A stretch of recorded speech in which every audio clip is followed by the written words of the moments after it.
I was never one for cave exploration. In fact, I'd always been deathly afraid of the dark, cramped spaces. But as a sergeant in the military, I didn't have a choice when I was assigned to a special ops team in Iraq. It was 2003 and our team was on a mission to take out a group of high-ranking terrorists in the mountains. We'd been at it for weeks, trudging through the harsh terrain and dealing with the scorching heat. So when one night we started hearing strange noises coming from a nearby cave, close to where we were sleeping, my commanding officer didn't hesitate to send me and another soldier, a young private named Jones, to investigate. I tried to protest, but the sergeant was having none of it. "You two have the best weapons," he said gruffly. "I need you to go in there and see what's making those noises. And be careful."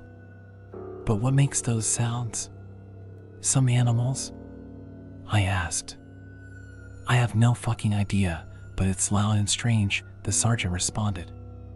"I hope it's not Iraqi forces hiding there. If you see any of them, immediately call for backup. It can be a secret base or whatever." "Why would we hear such noises from a hidden Iraqi base?" Jones asked. "It can't be an op for base. They would stay silent, trying to stay hidden. I think it's just some stupid animal." "Well, you'll find out in no time," the sergeant said. "Be back before midnight." I swallowed hard and tried to steady my nerves as Jones and I made our way into the dark cave, our flashlights our only source of light. As we moved deeper into the cave, the strange noises grew louder and more distinct. It sounded like a cross between a growl and a hiss, and it sent shivers down my spine. I knew we were in way over our heads, but it was too late to turn back. We had to find out what was making those noises, no matter the cost. Whatever it was, it constantly made these strange sounds. It ended for 1 or 2 seconds, then it started again. The cave was a twisted, winding labyrinth of darkness. As we made our way deeper into its depths, the air grew colder and damper. The walls seemed to close in around us, and I could feel the weight of the mountain above us bearing down. Our flashlights barely penetrated the thick darkness, casting shadows that seemed to dance and writhe along the walls. The floor was slippery beneath our feet, and I could feel the wetness seeping through my boots. The strange noises echoed all around us, seeming to come from every direction at once. It was impossible to tell how far we had to go, or what lay ahead. All I knew was that we had to keep moving, to find out what was making those noises and put a stop to it. I tried to stay focused, to keep my mind on the mission. But it was hard, with the darkness and the cold and the constant, menacing sounds. I couldn't shake the feeling that we were being watched, that something was stalking us through the shadows. I glanced at Jones and saw the fear in his eyes. I knew he was thinking the same thing. We were in over our heads, and there was no telling what we would find in the darkness of that cave.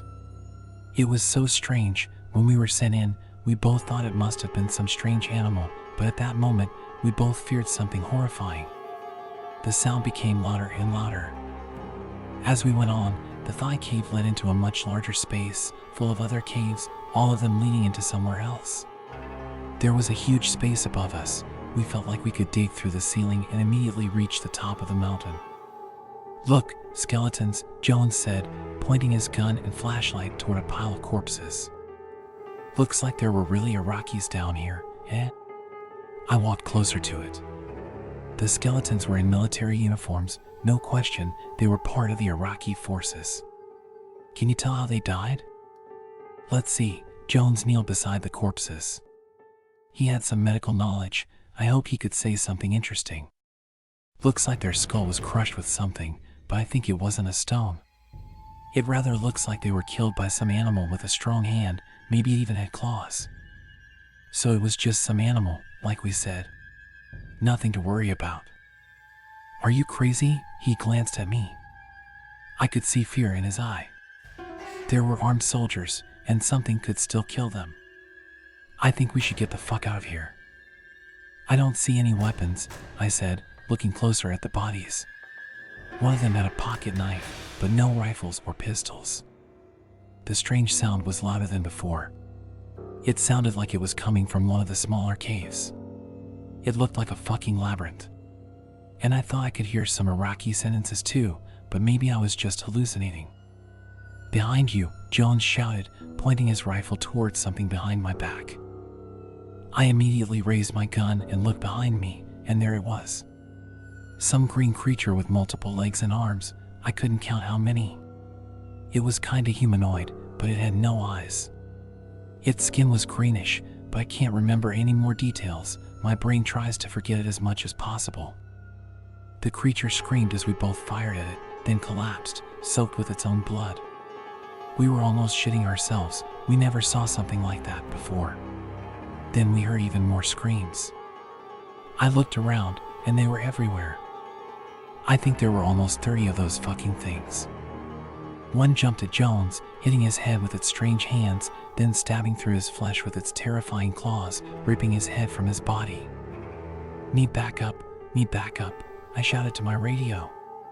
"Jones is Kia, repeat, Jones is Kia. These things are everywhere, send backup immediately." I retreated as I was still shooting at them, trying to keep them away, as they were screaming even louder with their terrible voices. I entered that one tunnel where we came from and ran. I was lucky they didn't follow him. I was so relieved when I finally reached the end of the tunnel, then immediately collapsed on the ground as the other soldiers were rushing towards me. I woke up in our medical tent with the sergeant beside my bed. "What the fuck was down there?" he asked. "I sent down a fucking team of 20 after you came back, and they all died." "What the hell killed them then, Jones?" I don't know. I almost cried. It was so surreal. They're creatures, fucking creatures with tons of limbs and no eyes. And those horrible screams. I'll have to speak to the higher-ups. I don't know who decided what to do next, but later the sergeant told me to never speak about these events to anyone. I don't agree with this decision. These things are living underground, and they can easily kill us. Everyone should know about them.